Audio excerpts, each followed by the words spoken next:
తంత్ర పూజలో మంత్రం ఉంటుందా? ఇక తంత్ర పూజ మొత్తం కూడా పూజలు మొత్తం కూడా మంత్ర, యంత్ర, తంత్ర ఈ మూడితోని మనము పూజా కార్యక్రమాన్ని చూస్తూ ఉంటాం. ఇక కేరళలో ఉన్నటువంటి శ్రీ ధర్మశాస్త్ర అయ్యప్ప స్వామి వారికి పూజా కార్యక్రమంలో తంత్ర విధానంతో మనము పూజ అనేది చూస్తూ ఉంటాం. ఇక తంత్ర పూజలో మంత్రం ఉంటుందంటే ఖచ్చితంగా తంత్ర పూజలో మంత్రం ఉంటుంది.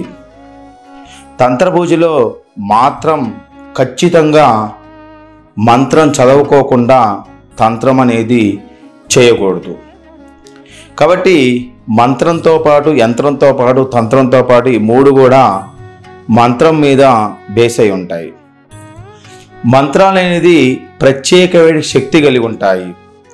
సరైనటువంటి బీజాక్షరాలతో కూడినటువంటి మంత్రం నేరుగా దైవత్వంతో అనుసంధానం అవుతూ ఉంటుందని నమ్ముతాం మనం.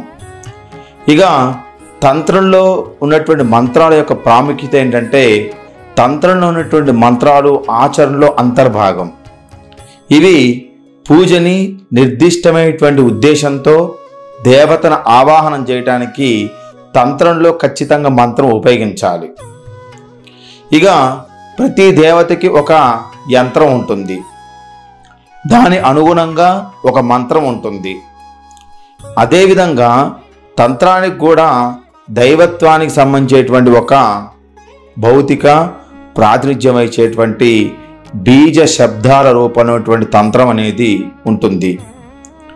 ముఖ్యంగా తాంత్రిక మంత్రాలు దాదాపు తక్షణ ఫలితాలు ఇస్తాయని, మరియు మనలో ఉన్నటువంటి ప్రాథమిక శక్తిని త్వరగా మేలుకొల్పడానికి సహాయపడతాయని తంత్రం అనేది ఎక్కువగా ఉపయోగిస్తూ ఉంటారు. ఇక వివిధ రకాలైనటువంటి తాంత్రిక మంత్రాలు ఉన్నాయి మనకి. ప్రతి దానికి కూడా ఒక నిర్దిష్టమైనటువంటి సమస్యని పరిష్కరించడానికి తంత్రం అనేది బాగా ఉపయోగపడుతుంది.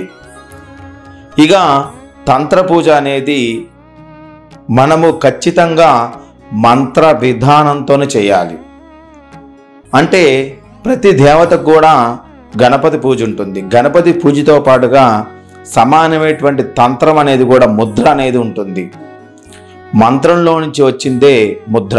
ఇక బ్రాహ్మణులు తంత్ర విధానంలో చేయొచ్చా అంటే, ప్రత్యేకంగా ముఖ్యంగా పురోహితం చేసేవాళ్ళు కానీ, వేదమంత్రం నేర్చుకునే వాళ్ళు చిన్నప్పటి నుంచే వీరికి తంత్రాన్ని నేర్పిస్తూ ఉంటారు.